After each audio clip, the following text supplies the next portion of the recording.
But the camshaft isn't always over the heads. Sometimes it lives in the block.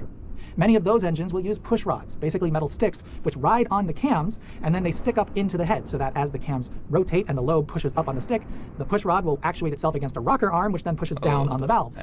Those engines aren't that common these days because putting the cams over the heads has a lot of advantages.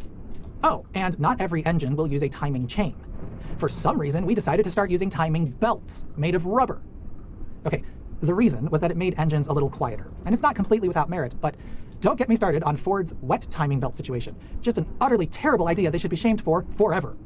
Regardless, engines with timing belts need regular replacement of that belt because many engines are what's called an interference engine, where the valves will actually occupy the same physical space in the cylinder when they are open that the pistons do when they're at the top. So long as the engine is in time, this doesn't matter because the pistons won't be near the valves when they're open. But if the timing belt were to break and the cams stop turning with the valve open and sticking down into the cylinder, then as the crankshaft keeps on rotating, its respective piston will slam into that stuck valve and cause lots of very expensive damage. You don't want that, so you have to change the timing belt before it might break. Timing chains are much, much less likely to break, but they can fail. Usually, though, it's not catastrophic. Instead, they simply start to stretch out a bit due to the links wearing down, which makes valve timing sloppy, but not necessarily bad enough to be a problem. Though if it does get bad enough to where the chain skips a tooth, replacing a timing chain is a lot more involved than a belt, so there is that to consider.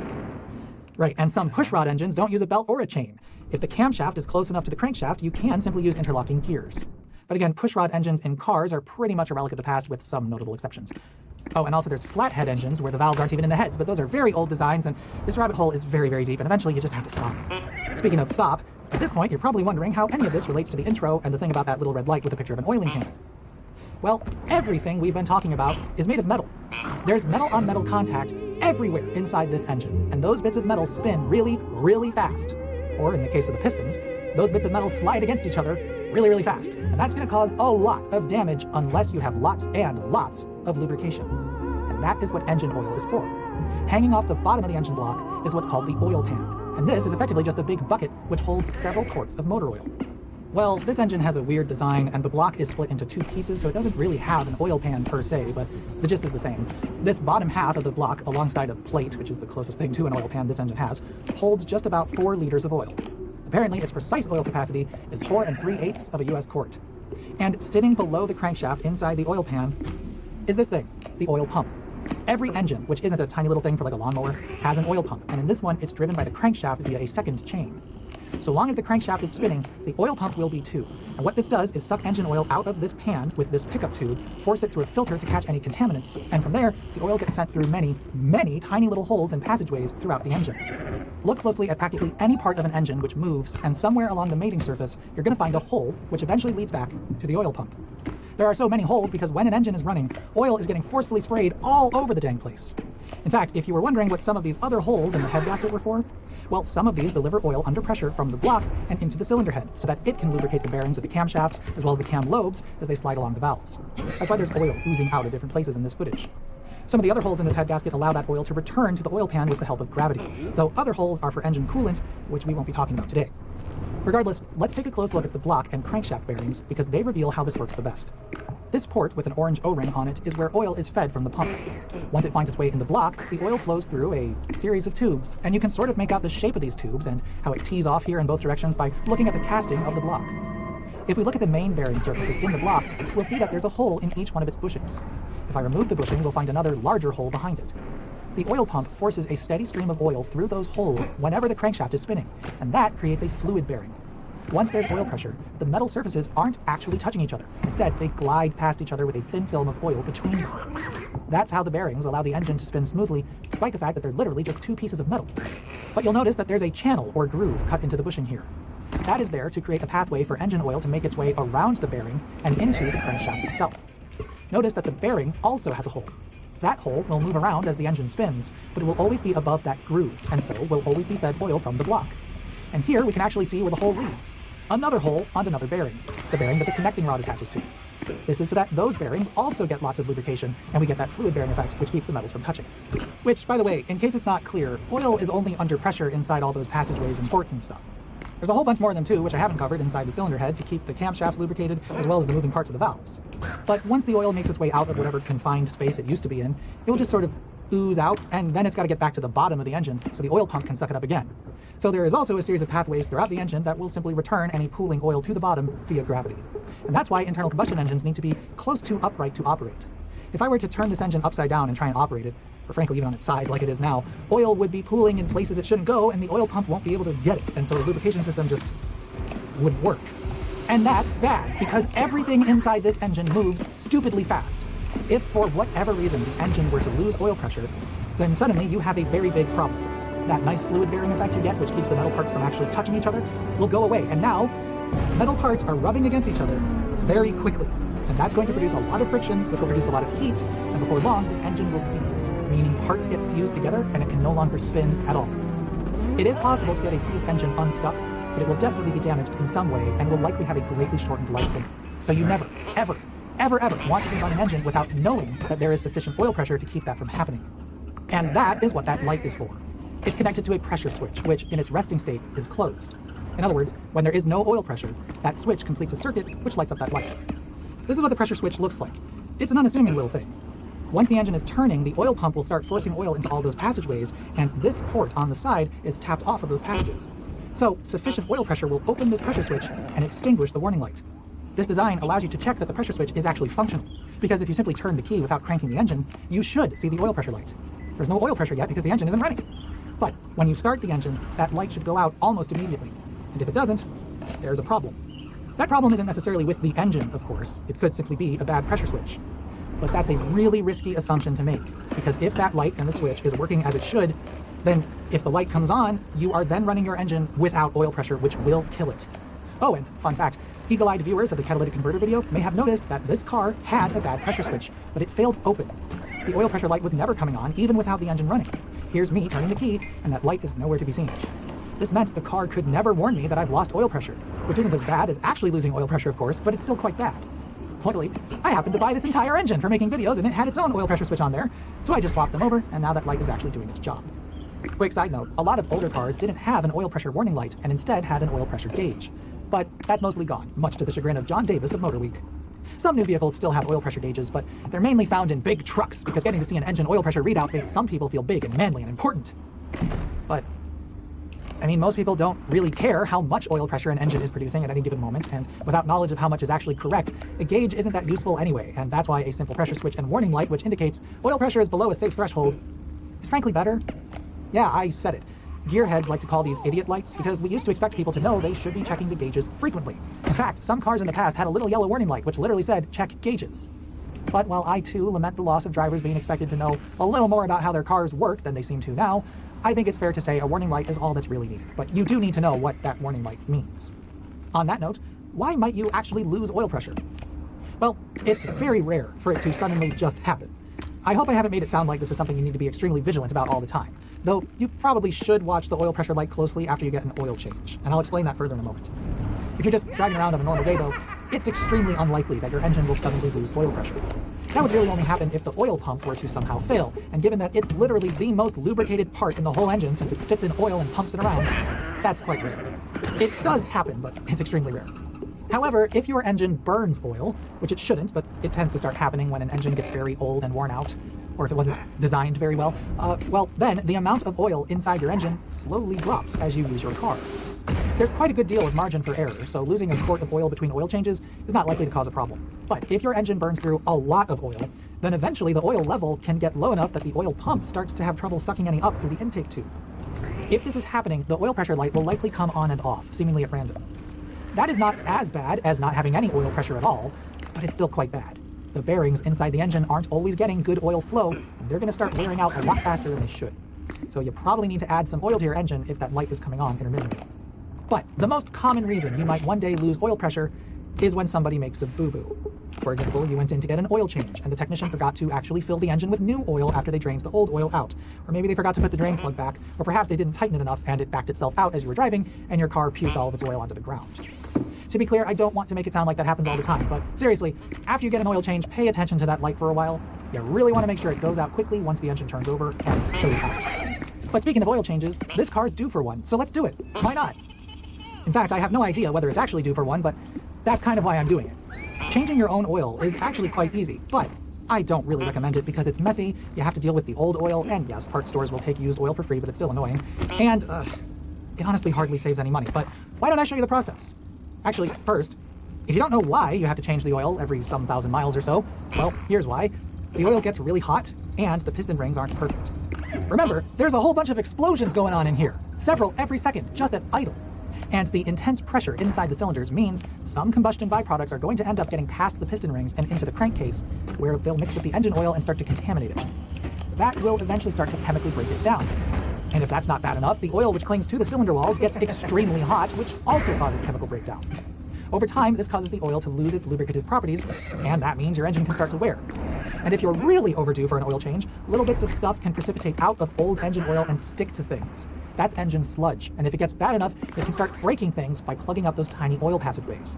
So, you gotta change your oil regularly to keep that from happening and to keep the engine healthy.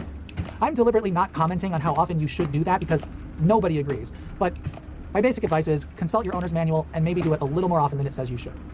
But I've got one of those electric cars and it doesn't need oil changes. How about that? But this one does. So first, I'll get it up in the air a little bit. You don't need a lift to do this. If all you want to do is your own oil changes, you can purchase these ramps and drive the front of your car onto them, and that'll give you enough room to work with. There's two things you need access to from the bottom, the drain plug and the oil filter. Though in some cars, the oil filter is somewhere else, or possibly behind a cover of some sort. You'll also need something to catch the used oil with, like this purpose-made drain pan. And then of course, you'll need new oil and a replacement filter. Here's a 5-quart bottle of the cheapest oil I found in the store because this car is not worth getting fancy over, and here's a replacement filter which fits the car. Speaking of the oil, your car's engine is going to call for a specific oil viscosity, which some people refer to as its weight. The Society of Automotive Engineers came up with a way to define motor oil viscosity using a simple numbering scheme, and bigger numbers are more viscous. This car needs 5W30 motor oil, and the cool thing about that is that this oil has two different viscosity grades. When the oil is cold, it has the same viscosity as a 5-weight oil. That's the 5W, and the W is for winter. But when the oil is hot, it has the viscosity of a 30-weight oil. Now, any oil loses viscosity and gets thinner as it gets hotter, and this is no different. But as the engine warms up, additives in this formulation slow down that thinning process. And that's how, when it's hot, it has the same viscosity as an unmodified 30-weight oil. This is actually a really neat thing we figured out how to do, and it means the engine has an easier time starting when it's cold, but still has the same protection as a 30-weight oil once it's warmed up. Right, and the breakdown of those additives over time as the oil gets contaminated with combustion byproducts and whatnot lowers the oil's viscosity grade, and that's yet another reason you need to change it periodically. So, to do that, I'll start by draining the old oil. But first, I'm going to remove the filler cap up top, which will allow that oil to leave the engine more quickly by breaking the vacuum and letting air into the top of the engine. Then, I'll put the drain pan below the drain plug of the engine, but I'm going to position it off-center. You'll see why shortly. Quick note, the transmission will also have a drain plug, so make sure you know how to tell the engine and transmission apart before you drain the wrong thing. Next, I'll use a wrench to crack the drain plug loose. The engine is warmed up, by the way, to make the oil flow more easily. With a gloved hand, I'll then remove the plug. If you keep pressing in on it while you back it out, you can usually keep it from dripping any oil at all until you feel the thread start to click, and then you can simply yoink it out quickly and hopefully not get any on your hands. And now that it's flowing out of there, you can see why I didn't center the drain pan. What? As the old oil flows out, we'll deal with the oil filter. This style of oil filter has built-in threads and simply screws onto a fitting on the engine block. Or, in the case of this car, whatever you call this part, which isn't really the block, but kind of it. Anyway, these should only be put on hand tight, which means they should come off easily, but should is carrying a lot of weight there, and that's why I have this oil filter wrench. Once it starts coming loose, keep in mind this thing is filled with oil and will be gross. Many drain pans like this one have a spot molded into them to put the used filter and let it drain out. And now I'll take the new filter and, with my gloved hand, I'll smear just a little bit of the old oil onto the gasket before screwing it onto the engine. And again, this should only go on hand tight. By the way, these claim to last long enough to only change the filter every other oil change, but these are like $5, so you might as well just change it. Its job is to trap things like metal shavings and keep them in the filter before they plug up all those little ports and stuff, which would be very bad, so yeah, I don't think it's worth risking it. Just replace it. By this point, the engine is probably almost done draining the old oil out of itself, but if for some reason it's still flowing, let it flow. Once it's down to barely a trickle though, you can put the drain plug back. Ideally, you'd replace this crush washer, which seals that hole, but I did not get a replacement, so I will be reusing the old one. Once I've started threading the plug by hand, I'll then reach for an impact wrench. Except I'm joking. Don't ever use power tools for this. If you screw up the threads on the oil pan, this oil change went from an easy job to a very bad day. So only use hand tools when dealing with drain plugs. I even looked up the torque spec for this guy. It's 34.3 Newton meters or 25 pound-feet. And I used this old torque wrench, which I have no idea whether it's well calibrated or not at this point, but hey, it's the thought that counts. And now we're done down here. But we're very much not done because the engine no longer has any oil in it. Well, it probably has about half a quart stuck in there based on how much of a mess this one made when getting some of this footage, but it's definitely not enough for it to run without damage. If I were to start it now, that would be very bad. Oh, fun fact, did you know engines are dishwasher safe? The dishwasher would not agree, but it did clean it. Anyway, now we have to put new oil into the engine, which is done via the filler cap. This is literally just a big hole that leads into the timing cover. Look, you can even see the timing chain a little bit. Pour new oil into here and it will fall down into the oil pan. Or whatever this is, let's just call it the oil sump. However, this car will not need this entire bottle of oil. In fact, it would be overfilled if I put the whole thing in, and an engine with too much oil is also a problem. So I'll put most of it in there, but then I'll have to check how much oil is inside using the dipstick, which is literally just a stick in a tube, and that tube leads to the engine's oil sump. The stick has markings on the end, and once you've cleaned it using a rag or paper towel or whatever, you'll stick it down into the tube all the way, and then pull it back out. The tip of the stick should have poked down into the oil, and you'll be able to see the oil level when you pull it out. If you're not seeing any oil towards the markings, you're probably still about a quart shy, and you'll need to add a good deal more. Just keep adding a little bit at a time though, and repeat the oil level check process, and eventually you'll start to see the oil in the range. I'm going to shoot for just below the full mark, which will account for any oil which might be sticking to the timing chain and junk. And once it's full, well, that's an oil change. It's really quite straightforward. Now all that's left to do, besides dealing with the used oil and filter of course, is to put the oil cap back on and start the engine. But now, a note on pre-filling the oil filter. Some people insist that you should fill the oil filter with clean oil before putting it onto the engine. The theory is that this oil filter is currently filled with air and not oil, and so when I start the engine, there will be a brief moment where the engine is running without oil pressure. But personally, I think this is a very silly thing to obsess over. Why? Well, because not only is the oil filter filled with air right now, but so is every single one of the passageways inside the engine. So forgive me for not thinking filling this with oil is going to make a huge difference. Granted, this engine has a tiny little filter, and some engines have much bigger ones, but why don't we take a look at how quickly that oil pressure light goes out once I start the engine? Okay, I just changed the oil. Let's crank it up. Yeah, what, 1 second? 1 extra second? It's not a big deal. I mean, you go ahead and fill these things with oil if you want to, but I feel like doing that is just creating another mess which isn't doing much, if anything at all. The film of old oil that's sticking to the bearings, etc., is going to be enough to prevent damage in the 2 or 3 seconds it takes the oil pump to fill even a really big oil filter. Regardless, now that the engine is running, it's prudent to check the oil filter and drain plug for any signs of leaks. And assuming there are none, you're done. We've looked at a great deal of stuff today, but we've just been looking at the basic mechanical parts of the engine. Yeah, there are a whole lot of spinny bits in there, and they all need lots of lube to keep on spinning, but they don't start spinning unless a whole lot of other stuff happens. For instance, we need to deliver fuel to the combustion chambers, and we need to ignite that fuel with a spark plug. We use a computer to do those things, and we've been doing that for decades now. But the computer needs to know precisely where each part of this engine is so it can tell when it should do those things. In the next video on engine management tech, we'll be looking closely at, well, that part, the management part. Because while this is a very intricate and fascinating piece of machinery, it is literally useless without the digital system which controls the spark plugs, the fuel injectors, and even the intake valve timing. I'll be covering all of that in the next video in this series, so stay tuned.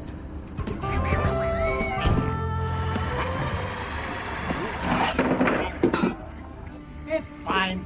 It's fine. Nothing happened. It just fell off the table. It's fine. This is the crank pulley, and it provides power for the engine accessories. That's not working. And it provides power for engine accessories, such as the alternator, the air conditioning compressor.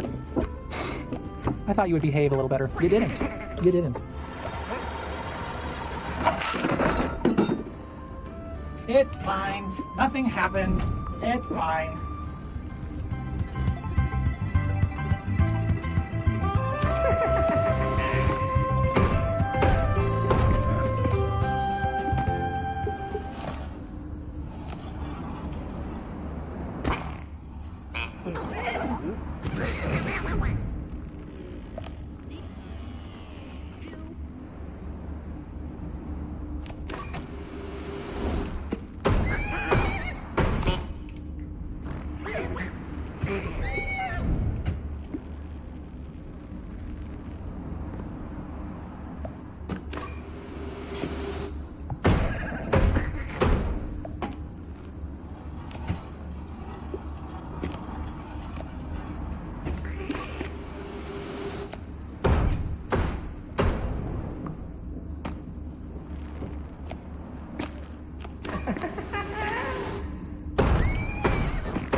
Aha! I see. That's what happens when you go down the broom. Scary prospect.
Okay, you totally can skip that.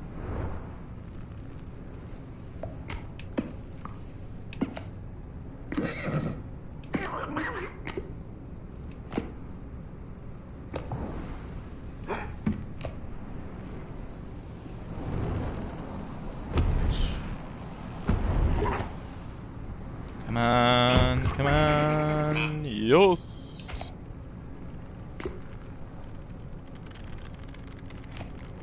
Ah.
You can totally skip there too.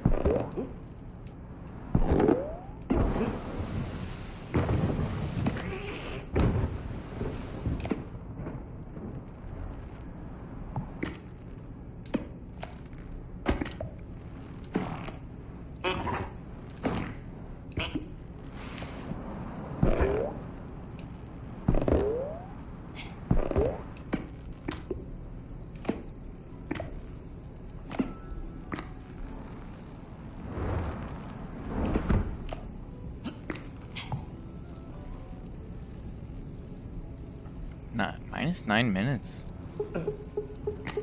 It's pretty good. Oh, yeah.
There's a skip there.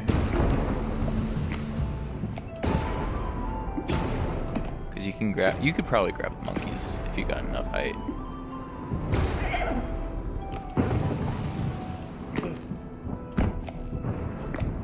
Good movement here.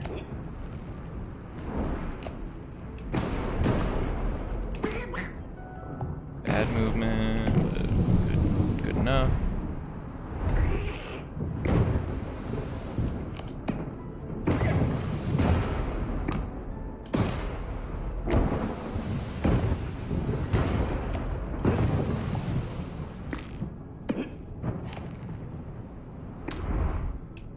Wow, I'm already at the attic?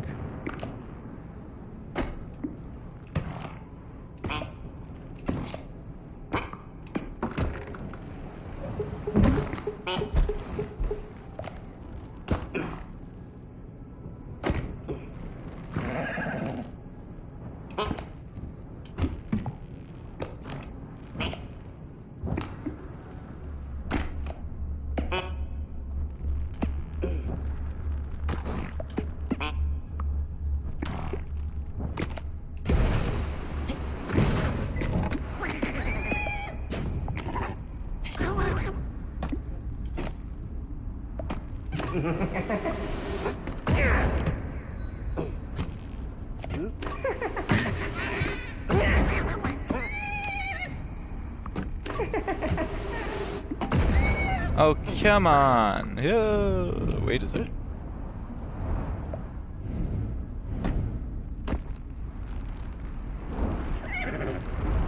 Oh my god, you can skip.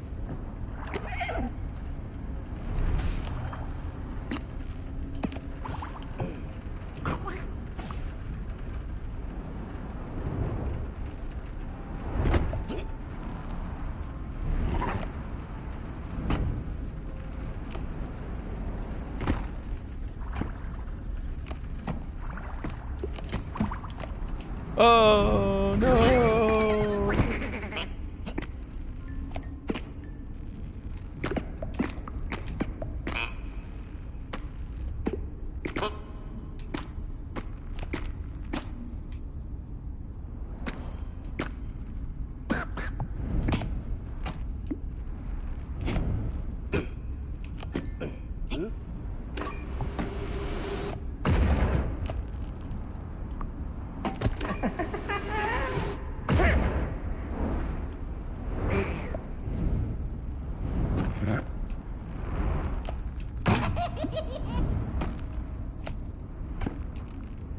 I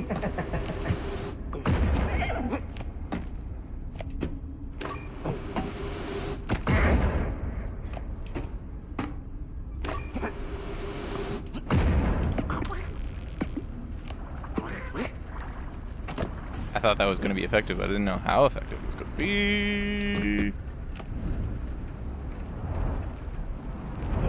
Wait, there's totally a skip here. There's totally a skip. Whoa!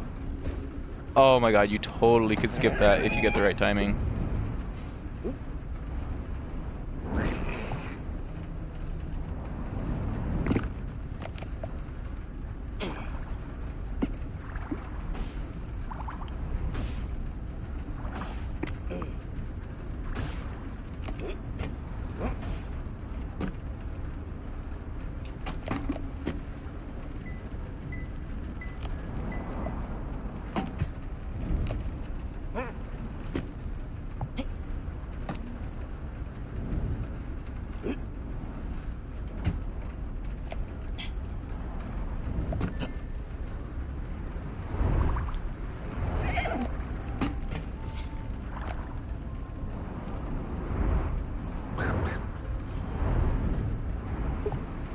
Come on! No! Oh, that's such a risky skip. That is such a risky skip. That's fine.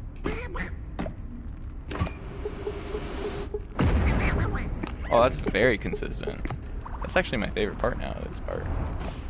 Oh, so much so that I'm gonna do it again.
Come on, come on. Oh!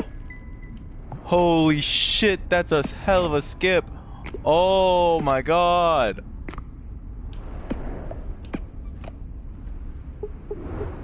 Holy.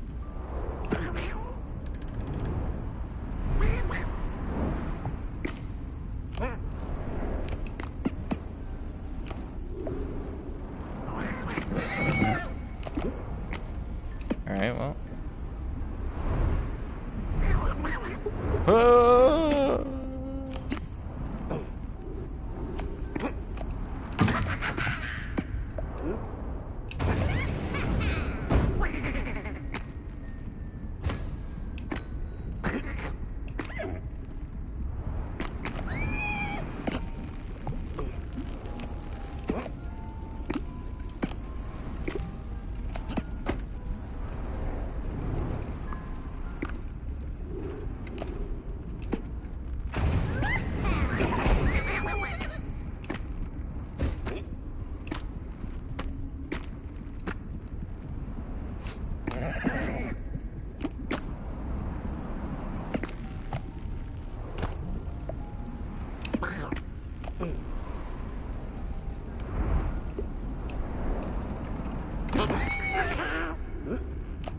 Well, we're back to where we started.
matters. Oh shit.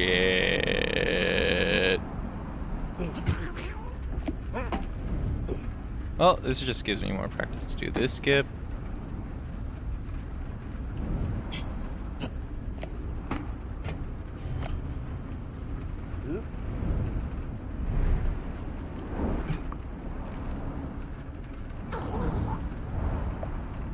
Nope, that's not good. Left horse.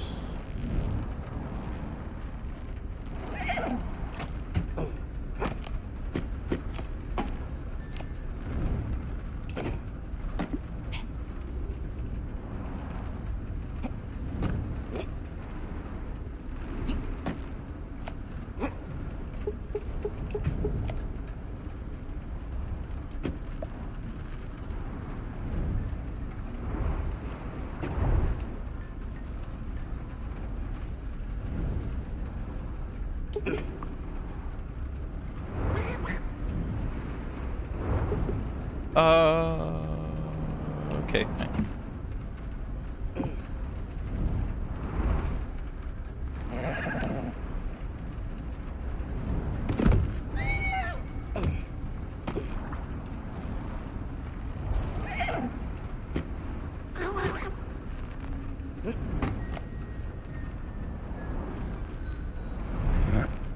Two.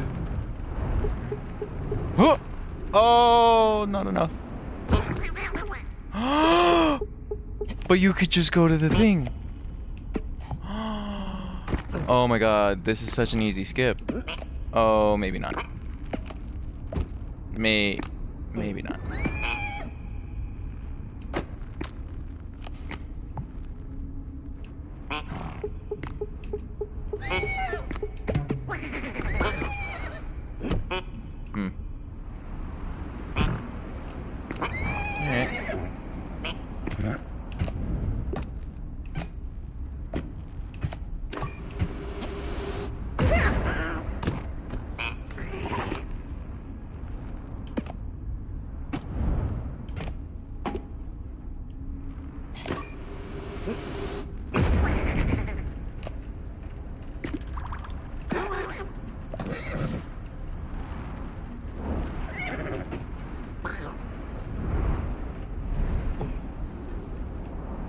Oh, come on, you little bastard.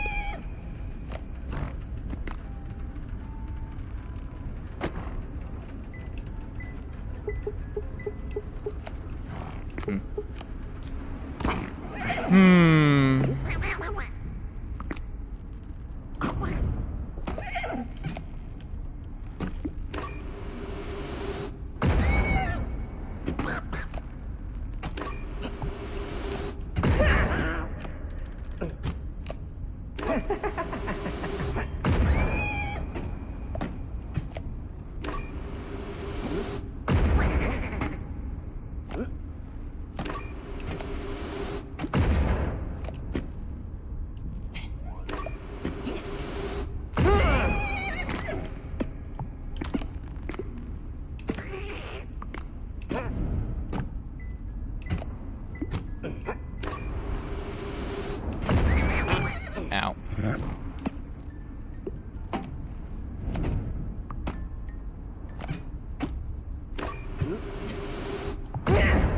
Ah, close.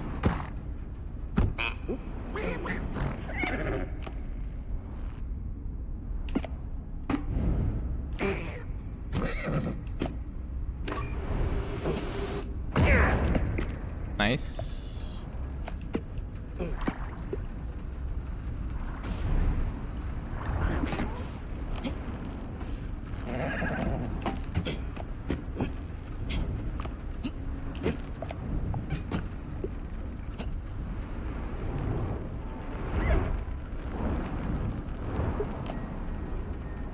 Too short.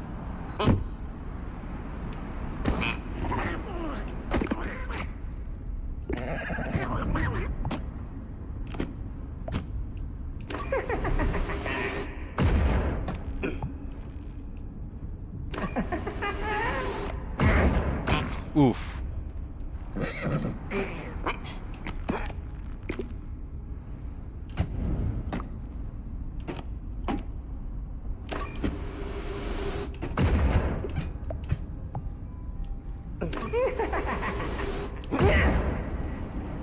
That send me to the side.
Oh, baby, please! God damn it.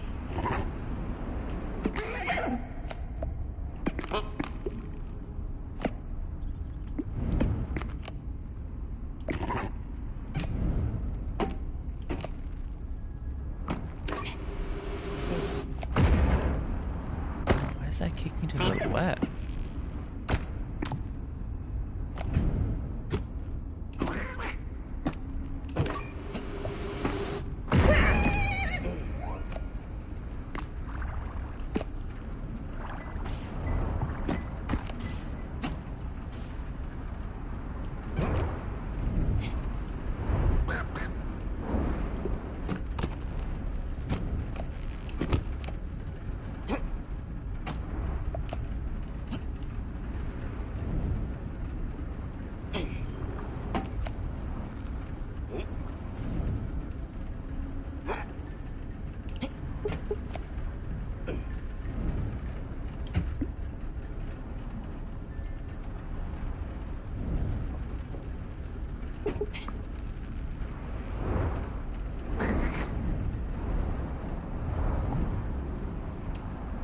Ah, just barely.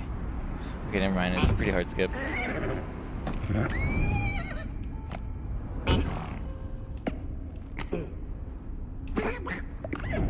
I'm all invested in this skip. Awesome.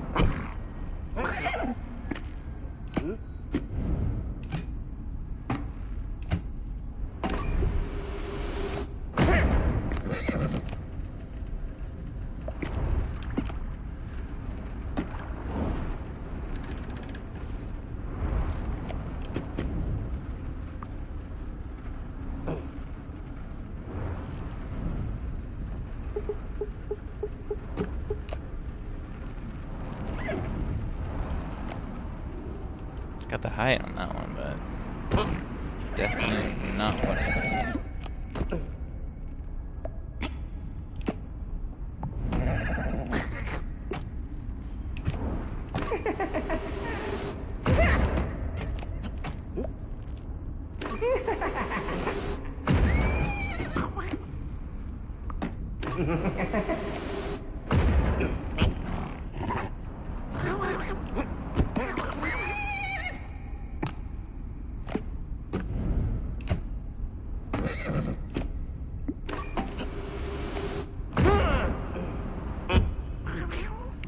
push me off to the left?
Come on, why do you push me to the left?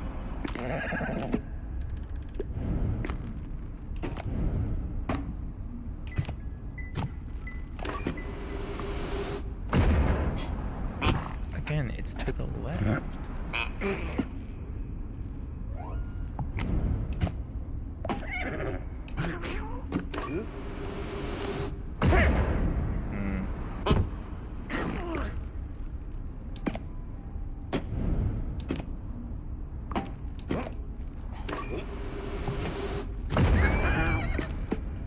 Okay.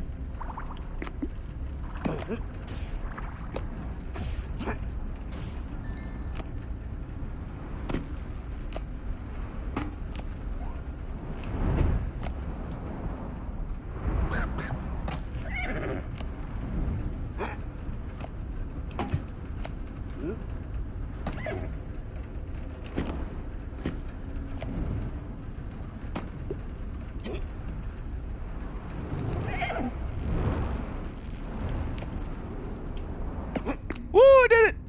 I did it! I did it again. It's not like ridiculously hard. It's just you gotta be really mindful of the timing.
Okay.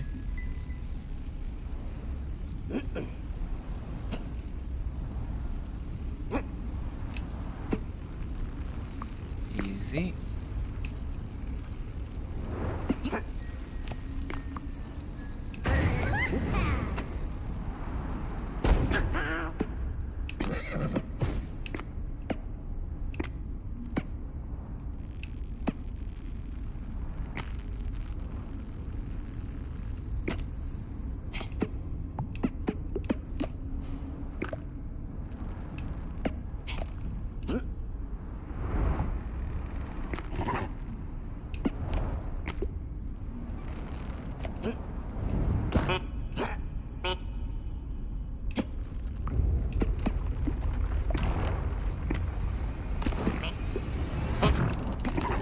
Alright, and the game is over. The game, for all intents and purposes, is over. The topology is a little bit tricky, but nothing, there's no like jumps, so there's very little danger.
Hey, that's my best time.